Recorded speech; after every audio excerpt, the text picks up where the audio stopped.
안녕하십니까. 하늘빛 서점의 이상용 목사입니다. 쇼펜하우어, 마흔에 잃는 마음의 위기에 대한 이야기죠. 사람들은 위기를 가지게 될 텐데, 쇼펜하우어는 염세주의 철학자라고 알려져 있지만, 그러나 저자 강용수 이분은 그게 아니다, 낙천적이다, 이렇게 이야기를 하고 있습니다. 많은 사람으로부터 사랑을 받은 철학자이다 라고 이야기를 하고 있네요. 철학자, 과학자, 여러 가지 이야기를 하고 있죠. 특히 프리드리히 니체와 쇼펜하우어는 특별한 인연을 가지고 있죠. 니체가 철학자가 되었습니다. 왜 철학자가 되었는가? 그 계기가 있죠. 바로 쇼펜하우어 때문이다. 젊은 시절에 니체가 책방에서 책을 하나 발견했습니다. 그리고 그 책을 읽고 야, 나도 철학자가 되어야 되겠다 라고 결정했다는 그런 이야기가 우리가 잘 아는 이야기죠. 그 책이 누구의 책인가? 바로 쇼펜하우어의 책이다 라고 알려져 있습니다. 니체는 쇼펜하우어를 모든 희망을 잃고도 진리를 추구한 사람, 쇼펜하우어가 이렇게 살았다니까 대단하죠. 모든 희망을 잃고도 진리를 추구한 사람. 희망을 잃어버리면 삶을 놓게 되고 진리 따위는 개나 줘 이렇게 되는 게 사람의 심리일 텐데, 사실이라면 정말 존경스럽죠. 이렇게 이야기를 하고 있습니다. 그가 가르친 것은 지나갔으나 그가 살았던 것은 남으리라. 이 사람을 보라. 그는 누구에게도 굴복하지 않았노라. 니체가 쇼펜하우어를 평가했던 이야기 중에 하나입니다. 가르침은 지나갔지만 그가 살았던 것은, 삶에 대한 쇼펜하우어의 모습을 높게 평가하죠. 왜? 쇼펜하우어가 굴복하지 않은 삶을 살았기 때문에. 그런 면에서 참 대단하네요.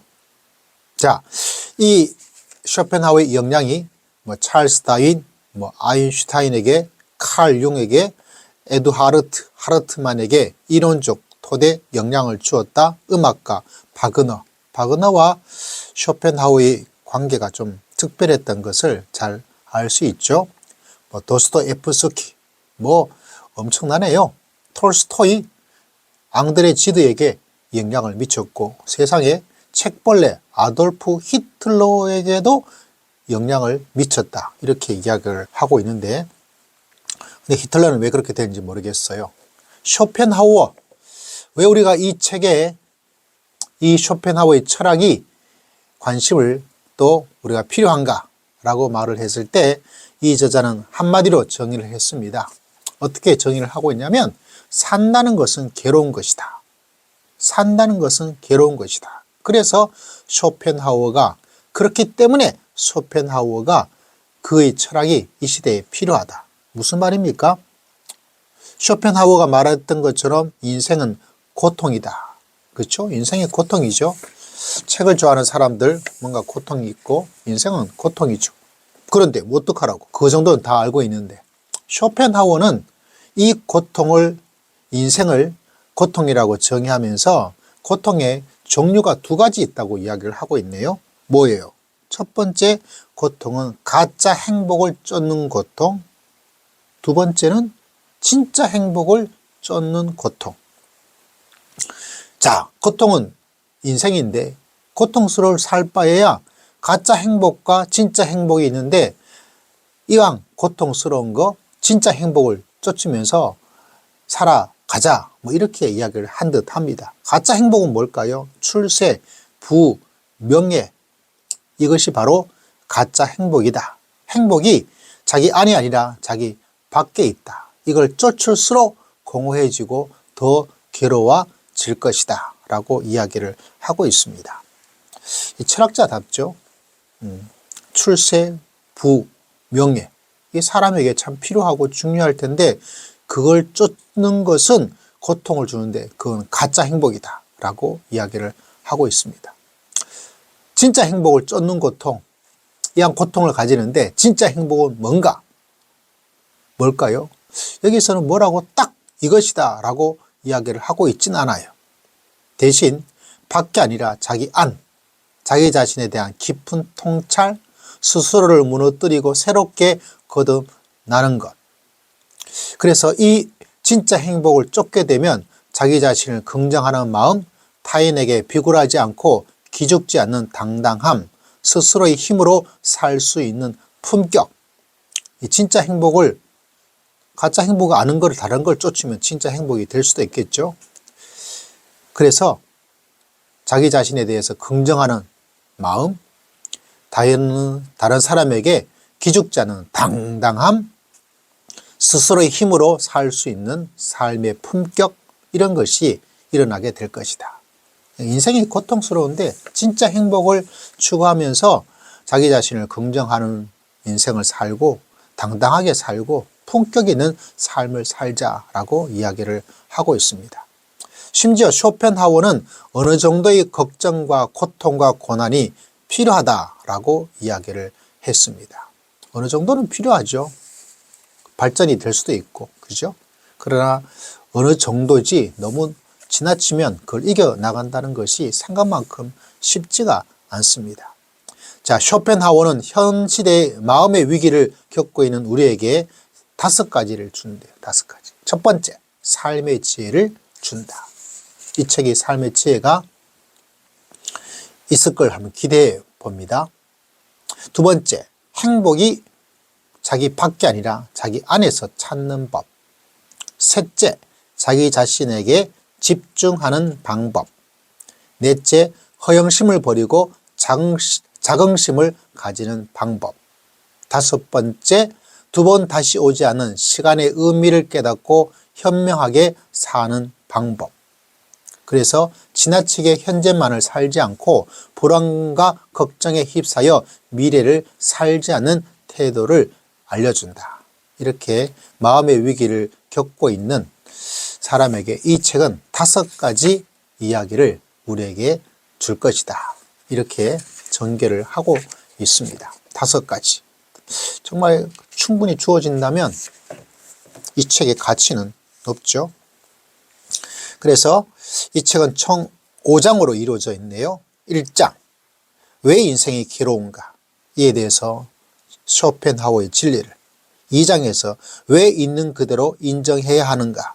쇼펜하우어의 자신.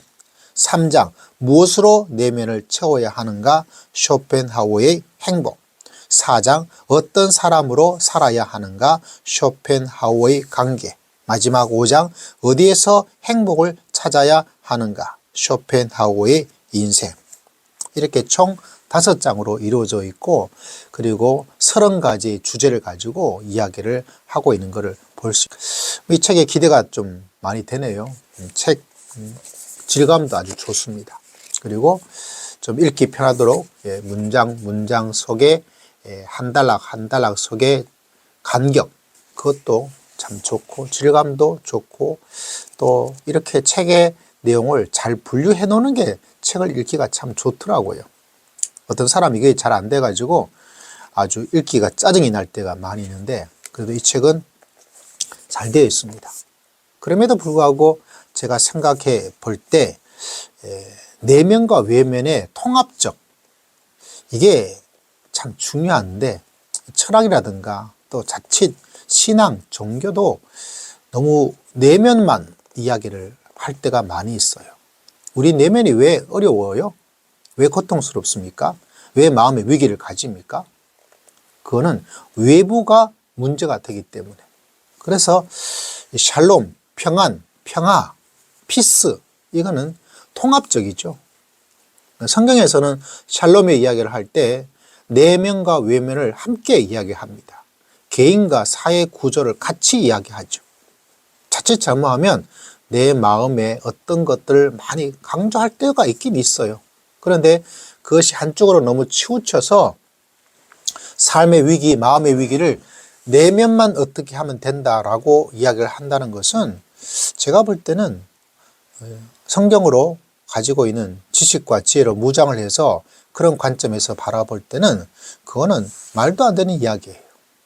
성경은 분명히 우리의 외부, 그리고 내면, 개인, 그리고 구조, 사회, 이 2가지를 함께 되어졌을 때 조화로운 사회, 평화로운 세상, 인생 이렇게 이야기를 하고 있거든요. 그러면서 철학이 주는 좋은 거, 마음을 잘 다스려서 좋은 방향으로 가도록 하는 것은 좋겠지만, 그러나 여기서 말하고 있는 조금 마음에 거슬리는 것은 자기 안에 이거 너무 지나치게 또 강조하는 것은 좋고 정리하기는 좋지만 그것으로는 진정한 마음의 위기를 극복하기가 어려워요. 여러분 어떻게 생각합니까?